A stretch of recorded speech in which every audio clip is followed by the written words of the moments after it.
মেঘে ভর্তি কাশ্মীরে। এখানে আবার বোম বাসছে কেন?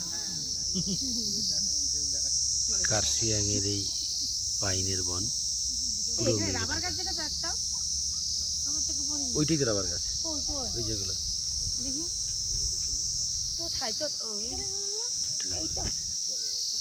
এইটা তো রাবার ছিল। হ্যাঁ, মোটা গাছটা তো মোটা পাতা এই যে আরো মোটা পাতা এই গতকালকে আকাশ খুব সুন্দর ছিল, পাহাড়গুলো খুব ভালো লাগছিল। আজকে উল্টোটা, পুরো মেঘে ঢেকে গেছে। মেঘ যেন উপর দিয়ে ভেসে যাচ্ছে আমাদের উপর দিয়ে, এরকম একটা পরিস্থিতি।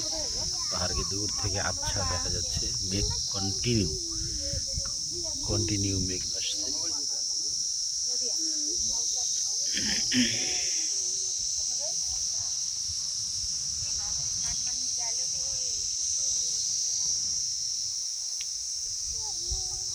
नाच करते थे पापा झिंगे चिट्टी करे